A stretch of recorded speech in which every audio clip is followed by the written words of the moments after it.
Hello दोस्तों, कैसे हो आप लोग। आई होप आप सभी अच्छे और मजे में होंगे। मेरा नाम है भारती। आज की इस वीडियो में हम लोग क्या पढ़ने वाले हैं। आज की इस वीडियो में हम लोग क्लास 9th क्वाड्रिलेटरल का थ्योरम नंबर 8 पढ़ने वाले हैं। ठीक है, इससे पहले के जितने भी थ्योरम है उन सब के बारे में हमने अलग अलग वीडियो में पढ़ रखा है और आज हम लोग थ्योरम 8 पढ़ेंगे। तो सबसे पहले समझते हैं कि थ्योरम 8 है क्या और इसमें हमें प्रूफ क्या करना है।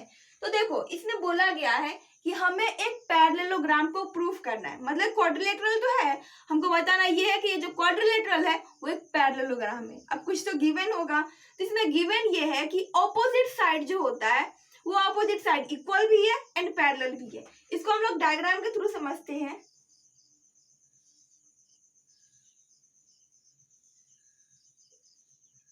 ABCD क्या है? ABCD एक क्वाड्रिलेटरल है। ठीक है, इसमें बोला गया है कि opposite side a quadrilateral is a parallelogram if its one pair of opposite side are equal and parallel। एक ही पेयर का साइड जो है वो इक्वल भी है और वही एक दूसरे के पैरेलल भी है।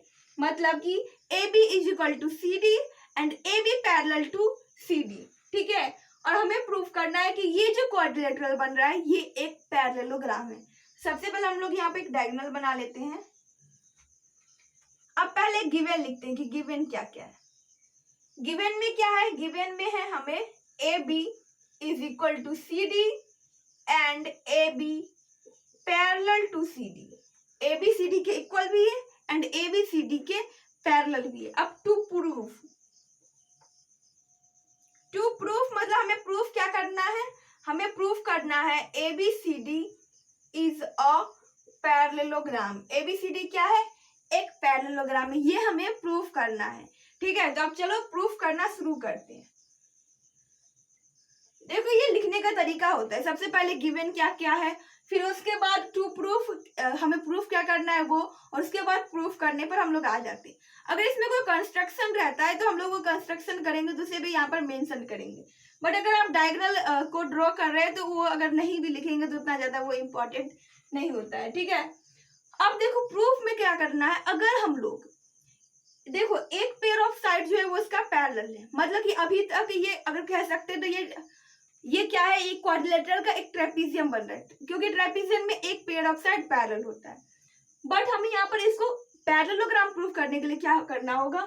दोनों पेयर ऑफ साइड जो है उसको पैरेलल करना होगा। मतलब ये साइड इसके पैरेलल कर देंगे तो ये क्या बन जाएगा? एक पैरेललोग्राम बन जाएगा। क्यों?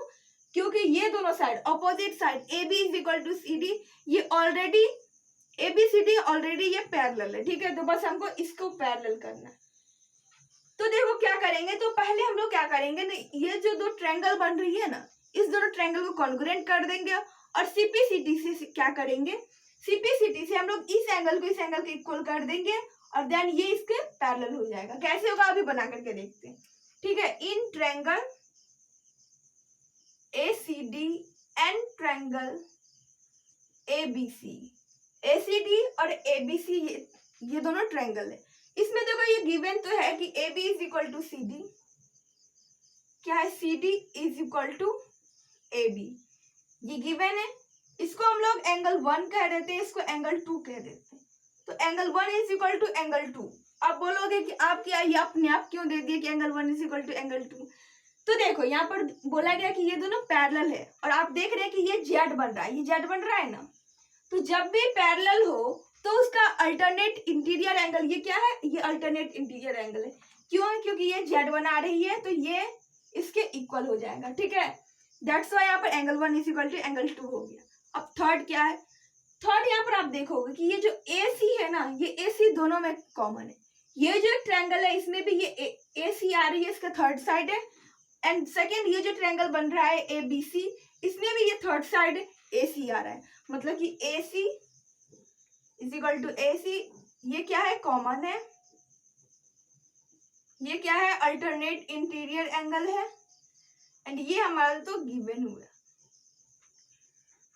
सो अब इसे ये कॉन्ग्रुएंट किससे होगा? तो ये कॉन्ग्रुएंट होगा किससे? तो देखो यहाँ पर चेक करते हैं। ये पहले साइड है, देन हमने एंगल लिया, फिर साइड। तो side angle side congruent criteria से, side angle side congruent criteria से ट्रायंगल इक्वल हो गया। अब देखो इसको लिखने का तरीका। यहाँ पर कोई बच्चा ऐसे करता है ना कि ACD और ACB, मतलब जो मन में आते हैं उनको वो लिख देते हैं। जैसे मैं यहाँ पर अभी जो लिखी हूँ ACD एंड ABC, ये मैं कोई चेक नहीं की हूँ कि ये सही में मैं ये दोनों ट्रायंगल कॉन्ग्रुएंट कर रही हूँ या रियलिटी में कॉन्ग्रुएंट हो रही है या नहीं हो रही है। इसको मैंने बस ऐसे सिंपली लिख दिया।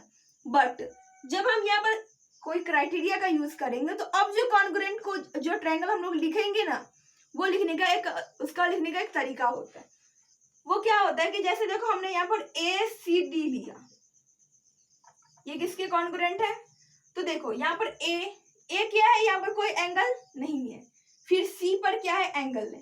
तो इसमें देखो किस पर एंगल है, इस पर A पर एंगल है, तो A को बीच में लिख दो। क्यों? कि यहाँ पर देखो C बीच में है, C पर क्या है, एंगल बन रही है, तो यहाँ पर भी A पर एंगल बन रही है, तो A C के बराबर हो गया। अब देन क्या हम लोग लिखे, D लिखिए, तो D, तो यहाँ पर क्या लिखाएगा, B लिखाएगा। यहाँ पर D लिखे हैं तो यहाँ पर B लिखाएगा। और फिर क्या बच रहा है, क्या यहाँ पर C बच रहा है, तो यहाँ पर क्या हो जाएगा, C हो जाएगा। तो देखो यहाँ पर A जो है वो C के इक्वल है, ठीक है। A यहाँ पर A क्या, यहाँ पर A पर कोई ट्रायंगल नहीं है, तो ये किसके इक्वल हो गया, C पर। यहाँ पर C पर कोई ट्रायंगल, कोई एंगल नहीं बन रहा है। C, यहाँ पर C देखो, C में यहाँ पर एंगल बन रही है, तो यहाँ पर A पर भी यहाँ पर एंगल बन रहा है। फिर ये D बचा, तो D पर भी कुछ नहीं है, B पर भी कुछ नहीं है। तो ये लिखने का एक तरीका होता है कि हमने इस ट्रायंगल को अब कॉन्ग्रुएंट कर दिया। यहाँ पर हम कोई तरीके से नहीं लिखे थे, कोई भी इसका स्टैंडर्ड फॉर्म नहीं था, बट यहाँ पर इसको हम एक तरीके दे दी। अब देखो, अब ये दोनों ट्रायंगल तो कॉन्ग्रुएंट हो गया, तो अब सिंप्लिसिटी से हम लोग किसी भी चीज को इक्वल कर सकते हैं, ठीक है। सो बाय सिंप्लिसिटी, अब सिंप्लिसिटी से हम लोग क्या करेंगे, सिंप्लिसिटी से ये जो एंगल है इसको 3 लिख देते हैं, इसको 4 लिख देते हैं। Angle 3 is equal to angle 4 कर दिए। अब आप बोलोगे अपने आप कुछ भी कर देंगे, हाँ, सिंप्लिसिटी से हम लोग कुछ भी, किसी भी एंगल को, किसी भी साइड को इक्वल कर सकते हैं। अब आप बोलोगे कि कैसे, तो जैसे देखो कि एंगल C, ये जो हम लोग एंगल लिए हुए, ये कहाँ पर जा रहा है, C पर जा रहा है। और फिर ये जो एंगल है ये किस पर जा रहा है, A पर जा रहा है। तो अगेन आप देखोगे कि जिस पोजीशन पर A है उसी पोजीशन पर C है, मतलब ये दोनों इक्वल है।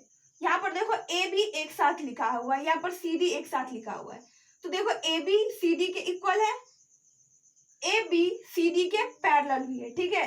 एंगल A एंगल C के बराबर है। और AC कहाँ है, AC is equal to AC। यहाँ पर भी देखो CA या AC दोनों उल्टा लिखा हुआ है, बट ये दोनों क्या है कि कॉमन है, तो ये सही लिखने का एक सही तरीका होता है, ठीक है। क्योंकि ये पोजीशन को चेक करके हम लोग इसको लिखते हैं कि साइड उसका बराबर है, वहीं पर उसी पोजीशन पर वो भी रहना चाहिए जिसका साइड वो बराबर है और जिसको हमने गिवन या कॉन्ग्रुएंट जो भी किया था वो। तो देखो हमने सिंप्लिसिटी से एंगल 3 एंगल 4 कर दिए। तो एक बात बताओ, एंगल 3 और एंगल 4 को देखने पर हमें एक अल्टरनेट इंटीरियर एंगल बन रहा है। कैसे? क्योंकि देखो ये जेड बना रही है, कुछ इस तरीके से है ना, ये एंगल 3 है, ये एंगल 4 है, ऐसे देखो ये जेड बन रही है ना। तो देखो जब भी उल्टा जेड बन रहा है, बट ये जेड बन रहा है ना, जब भी ये जेड बनेगा दैट मीन्स कि वो लाइन क्या होगा, हमेशा पैरेलल ही होगा। सो दिस इंप्लाइज दैट, ये क्या इंप्लाइज करता है, ये इंप्लाई करता है कि AD इज parallel to BC। Angle 3 angle 4 के बराबर हो गया, वो क्या था, अल्टरनेट इंटीरियर एंगल था। और जब ये अल्टरनेट इंटीरियर एंगल है मतलब वो साइड हमेशा पैरेलल ही होगा, तो इससे हमने AD को BC के पैरेलल कर दिया। अब देखो एक साइड पहले से पैरेलल, एक पेयर ऑफ साइड पहले से पैरेलल दी गई थी, दूसरा हमने कर दिया। So therefore ABCD is a parallelogram. ये LGM नहीं है, ये क्या होता है ना, हम लोग पैरेलल को कुछ इस तरीके से लिखते हैं ना, पैरेलल को दिखाना रहता है, तो वैसे ग्राम को GM लिख देते हैं, तो ये शॉर्ट फॉर्म हो गया पैरेललोग्राम का, ये पैरेलल एंड GM, ठीक है। तो अब हमारा ABCD जो है वो पैरेललोग्राम प्रूफ हो गया। एक बार फिर से रिवाइज कर देते हैं, रिकॉल कर लेते हैं कि क्या हमने पढ़ा था। सबसे पहले हम लोगों को क्या करना था कि एक क्वाड्रिलेटरल को प्रूफ करना था। गिवन में क्या था, अपोजिट साइड इक्वल है एंड पैरेलल है, तो हमने कॉन्ग्रुएंट क्राइटेरिया का यूज करके, कौन सा, तो साइड एंगल कॉन्ग्रुएंट क्राइटेरिया को यूज करके हमने दो ट्रायंगल कॉन्ग्रुएंट कर दिया। फिर सीपीसीटी से हम लोग दो एंगल को इक्वल कर दिए और वो एंगल क्या था, अल्टरनेट इंटीरियर एंगल था, इसीलिए एडी बीसी के पैरेलल हो गया और एक साइड पहले से पैरेलल दिया गया था। तो ये इसलिए जब चारों साइड मतलब दोनों pair of side, if both pair of side are parallel then it is a parallelogram. I hope ये वीडियो आप लोग के लिए यूजफुल रहा होगा। अगर वीडियो आप लोग को पसंद आए तो प्लीज वीडियो कर दीजिएगा एक लाइक और हमारे चैनल को कर दीजिएगा सब्सक्राइब। Thanks for watching.